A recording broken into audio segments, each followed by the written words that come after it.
شان کتنی بلند اور کتنی بالا ہے۔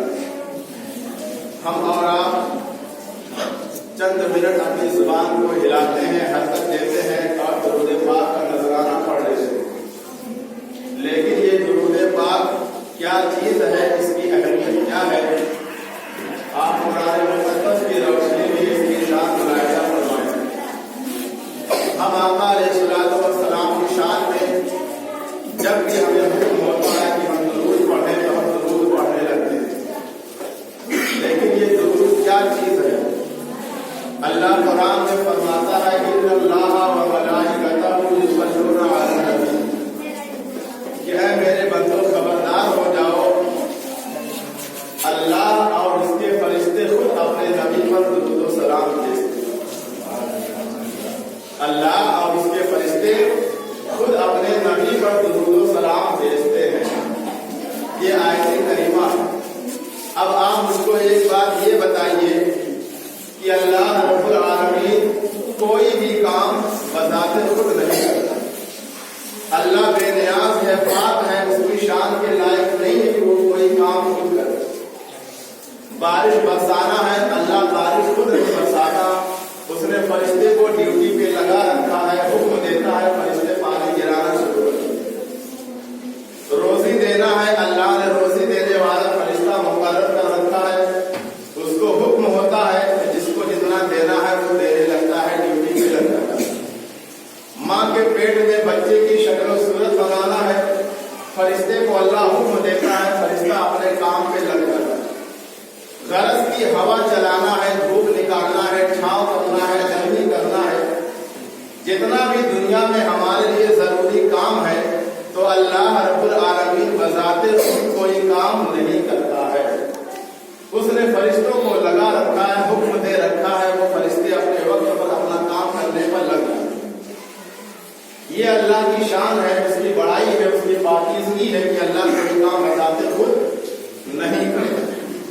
لیکن اب ہم گنہگار امتیوں کو اپنے آقا علیہ الصلوۃ والسلام کی شان کو سن کر جھومنا چاہیے، اپنے مقدر پہ ناز کرنا چاہیے کہ ہم کو کیسا نبی اللہ نے عطا فرمایا۔ جب یہ بات سمجھ میں آ گئی کہ اللہ رب العالمین بذات خود کوئی کام نہیں کرتا، لیکن کون سا ایسا کام ہے جو اللہ رب العالمین بذات خود کرتا ہے؟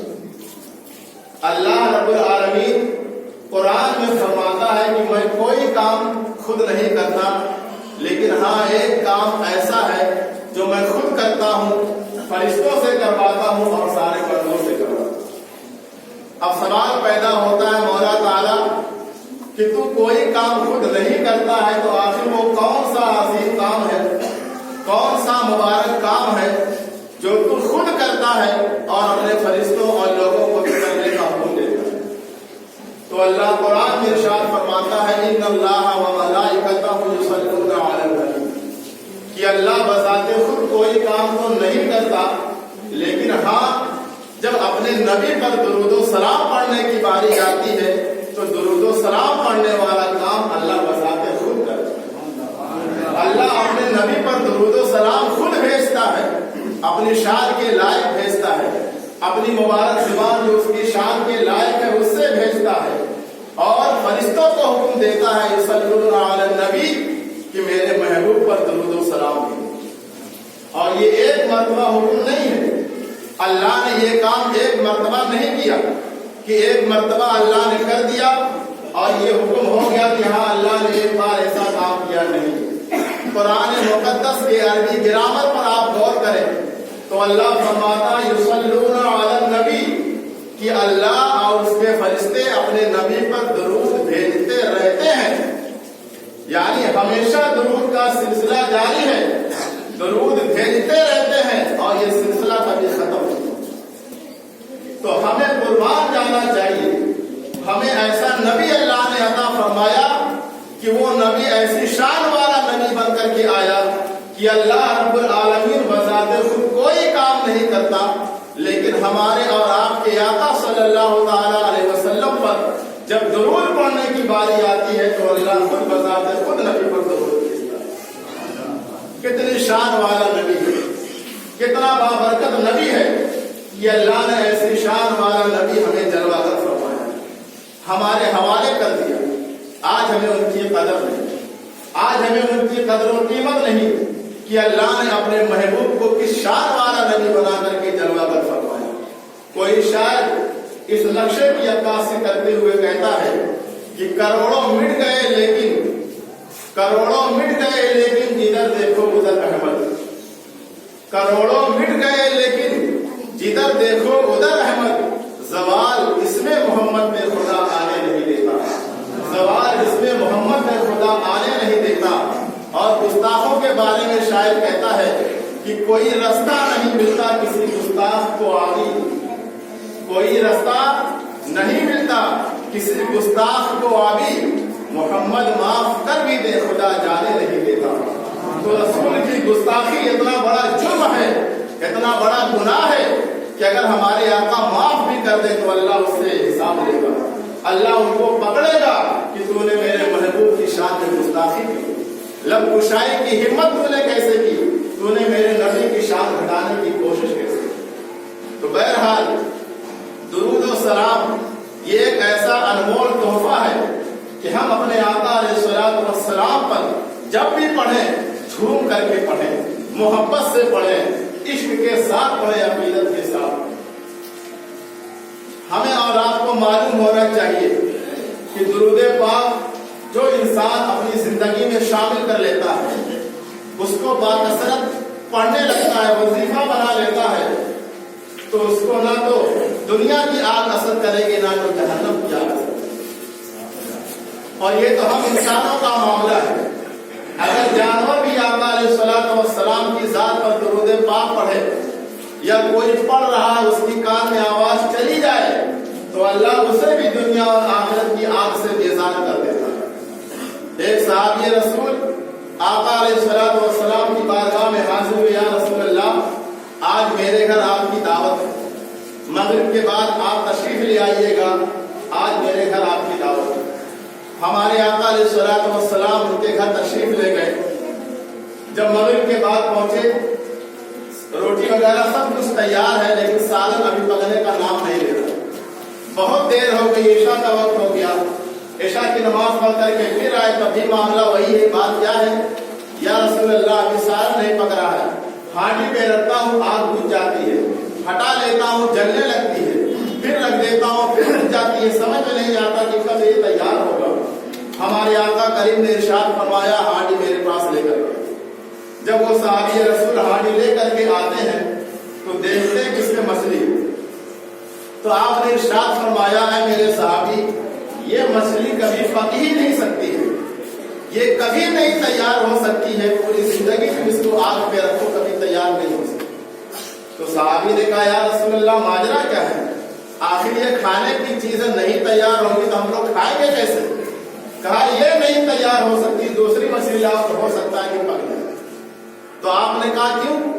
تو سرکار علیہ الصلوۃ والسلام نے ارشاد فرمایا معاملہ یہ ہے کہ جو پاس میں سمندر ہے تمہارے گاؤں میں، اس سمندر سے میرا جو ایک قافلہ گزر رہا تھا، میرے عاشقوں کا قافلہ گزر رہا تھا، اس ناؤ پر اس کشتی پر جتنے بھی لوگ سوار تھے میرے عاشق تھے، مجھ سے محبت کرنے والے تھے، اور وہ سفر کر رہے تھے اور میرے اوپر درود و سلام کا نذرانہ پیش کرتے تھے۔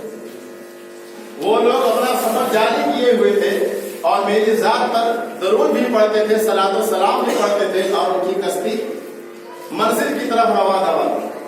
یہ مچھلی اچانک جب اس کی کان میں آواز گئی کہ کوئی اللہ کے رسول کا چاہنے والا اس دریا سے سفر کر رہا ہے، صلاۃ و سلام پڑھ رہا ہے، تو یہ تھوڑا نیچے سے اوپر کی طرف آئی، پانی کی سطح پر بالکل آ کر کے ٹھہر گئی، یہاں تک کہ ہماری کشتی سے قریب ہو گئی۔ اور جب کشتی سے قریب ہو گئی تو جو میرے عاشق لوگ درود و سلام پڑھ رہے تھے، درود و سلام پڑھنے کی آواز مچھلی کے کان میں جا پہنچی، اور جب مچھلی کے کان میں جا پہنچی تو یہ جھومنے لگی، مچلنے لگی، اس نے اپنے کان کو اور قریب کر دیا، یہاں تک کہ ایک مچھوارے نے پھندا ڈالا اور یہ مچھلی اس کے جال میں پھنس گئی۔ اے میرے صحابی، تم نے اسی مچھلی کو خریدا ہے جو مچھلی مچھوارے کے جال میں پھنسی، آ کر کے منڈی میں بیچی گئی، اور اتفاق سے تم نے اس مچھلی کو خرید لیا۔ دیا ہے تو گواہ رہنا اس مچھلی کے کان میں میرے عاشقوں کا درود و سلام جا کے پڑ گیا ہے. تو جب مچھلی کے کان میں اگر آقا پر پڑھے جانے والا درود پہنچ جائے تو دنیا کی آگ اسے نہیں جلا سکتی ہے. اے سنیوں اپنے مقدر پہ قربان جاؤ. ہم تو آقا کی بارگاہ میں صبح و شام سلام پیش کرتے ہیں, درود و سلام کثرت سے پڑھنے والے ہیں. اگر مچھلی دنیا کی آگ سے نجات پا سکتی ہے تو ہم بھی انشاءاللہ درود پڑھنے کی برکت سے دنیا اور جہنم کی آگ سے نجات بھی نہیں پا سکتے. لیکن ہمیں اپنا معمول بنانا پڑے گا, اپنی زندگی میں شامل کرنا پڑے گا. جب بھی آپ کو فالتو وقت ملے, زیادہ وقت ملے, تو ہم تو پتہ نہیں کہاں وقت گزارتے رہتے ہیں. رات دن وہی ہمارا ایک کام ہے. لیکن میری گزارش ہے کہ اپنے آقا علیہ الصلوۃ والسلام کی بارگاہ میں درود و سلام پڑھنے کی اپنی عادت بنائیں. زیادہ سے زیادہ صبح و شام نماز پڑھنے آئے, کسی بھی کام میں رہے, آپ درود و سلام کا نغمہ اپنی زبان پہ جاری رکھے تو انشاءاللہ دنیا کی بھی آگ آپ کو نہیں جلا سکتی ہے اور جہنم کی آگ سے اللہ آپ کو آزاد کرے. درود و سلام کا بڑا فائدہ ہے. شہد کی مکھی آپ نے دیکھا ہوگا, جب وہ شہد نکالتی ہے, ہم لوگ چھتے سے نکالتے ہیں تو شہد میٹھا ہو. اب اگر کسی سے میں سوال کروں کہ شہد کیوں میٹھا ہوتا ہے تو کہے گا جی بیوقوف آدمی, یہ شہد تو میٹھا ہی ہوتا ہے. لیکن میرا سوال یہ, شہد میٹھا کیوں ہوتا ہے؟ تو اس کا جواب ہو سکتا ہے کسی کے پاس ہو سکتا ہے کہ نہ. شہد میٹھا کیوں ہوتا ہے؟ حدیث مصطفیٰ آپ اٹھا کر کے دیکھیں. ہمارے آقا علیہ الصلوۃ والسلام نے ایک بار شہد کی مکھی کو پکڑا اور شہد کی مکھی سے پوچھا, ہے مکھی یہ بتا تیرا شہد میٹھا کیوں ہوتا ہے؟ جبکہ تو باغ میں جاتی ہے, باغیچوں میں جاتی ہے, پھلوں کا رس نچوڑتی ہے, پتیوں کا رس نچوڑتی ہے, شاخوں اور ٹہنیوں کا رس نچوڑتی ہے. کچھ پھل میٹھے بھی ہوتے ہیں, کچھ پھل کھٹے بھی ہوتے ہیں, کچھ پھل کسیلے بھی ہوتے ہیں. ہمارا حال یہ ہے, اگر ہم جو غذا کھا لیتے ہیں تو پسینے میں اس کی مہک آنے لگتی ہے, فضلات یعنی لیٹرن باتھ روم میں اس کی مہک آنے لگتی ہے. تو اگر شہد کی مکھی کھٹا پھل نچوڑتی ہے, اس کا رس لیتی ہے تو اس کا ذائقہ کھٹا ہونا چاہیے. کسیلا والا لیتی ہے تو اس کا ذائقہ کسیلا ہونا چاہیے.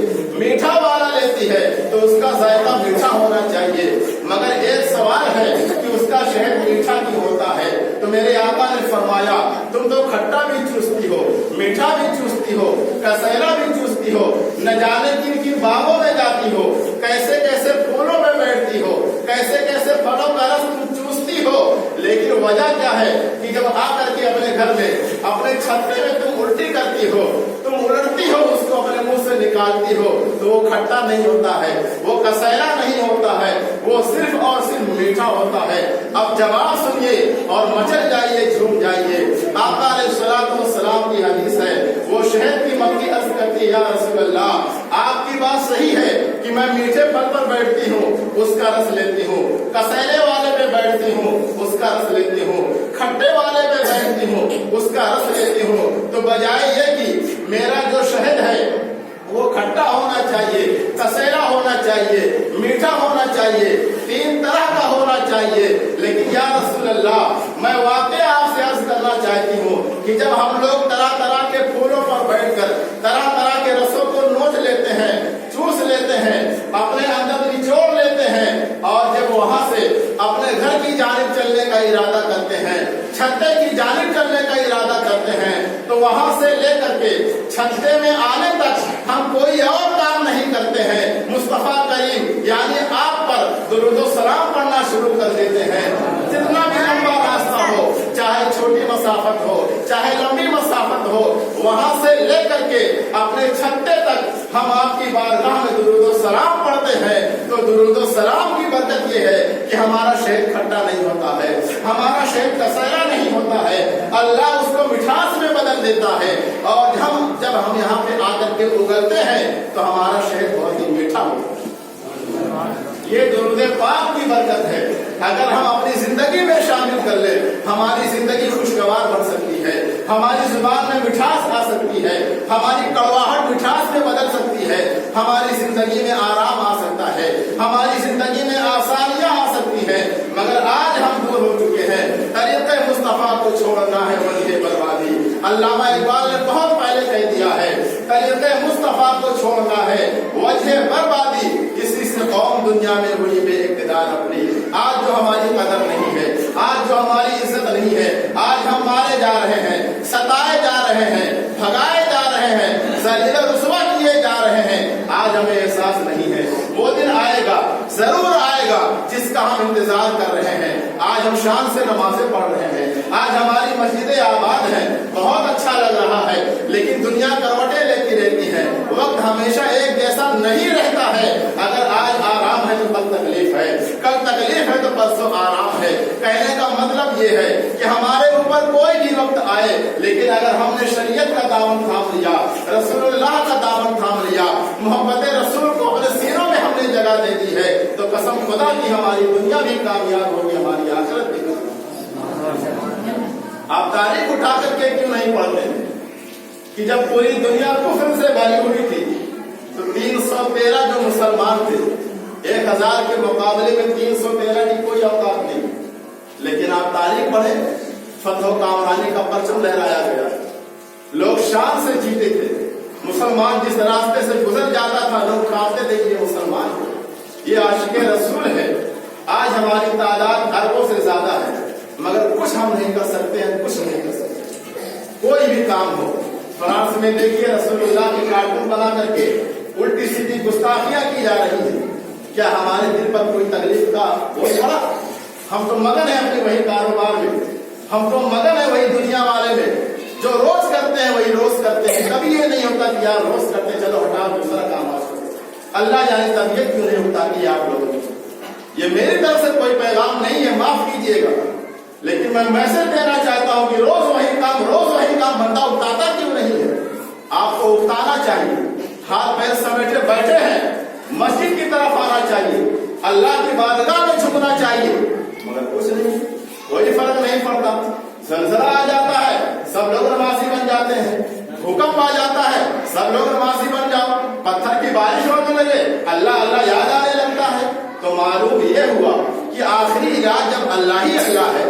زمین پھٹے تو اللہ ہی اللہ, آسمان سے کچھ گرے تو اللہ ہی اللہ, تنگی پریشانی آئے تو اللہ ہی اللہ. تو جب آخری علاج اللہ ہی اللہ ہے تو ہم اللہ ہی اللہ کیوں نہ کریں, ہم اللہ ہی اللہ کیوں نہ کریں. کیا بھوکمپ دیکھ کر ہم نماز پڑھنا شروع کریں گے؟ حالات ٹھیک ہو گئے پھر چھوڑ دیا, پھر کوئی مصیبت پھر اللہ اللہ, حالات ٹھیک ہو گئے پھر چھوڑ دیا. یہ تو دھوکہ ہے, یہ تو بے وفائی ہے. اسی لیے اللہ نے بھی ہماری طرف نظر ہٹا دی. قرآن ارشاد فرماتا ہے وَلَنَبْلُوَنَّكُمْ بِشَيْءٍ مِنَ الْخَوْفِ وَالْجُوعِ وَنَقْصٍ مِنَ الْأَمْوَالِ وَالْأَنفُسِ وَالثَّمَرَاتِ, کہ تمہیں طرح طرح سے آزمایا جائے گا. کبھی تمہارا مال چھین لیا جائے گا, کبھی تمہارا کاروبار چھین لیا جائے گا, کبھی تمہاری جانیں چھین لی جائے گی, کبھی تمہارے کھیتوں کو برباد کر دیا جائے گا. آپ انگلی پہ گر لے, کیا آج ہمارا کاروبار نہیں چھینا؟ یہ سب قرآن میں ہزاروں سال پہلے سے موجود ہے. ہمیں خبر ہی نہیں ہے کہ ہم مسلمان کیوں ہیں, ہم قرآن کیوں پڑھتے ہیں, ہمیں پتہ ہی نہیں ہے کہ قرآن کیا ہے. بس خالی کوئی بیمار ہو دم کر تو ٹھیک ہو جائے, اس لیے قرآن ہے. قرآن میں پریشانی کا بھی ذکر ہے, اس کے علاج کا بھی ذکر ہے. آج ہمیں ضرورت ہے کہ ہم اس پر عمل کریں. اللہ رب العالمین کی بارگاہ میں دعا ہے کہ جو کچھ میں نے بیان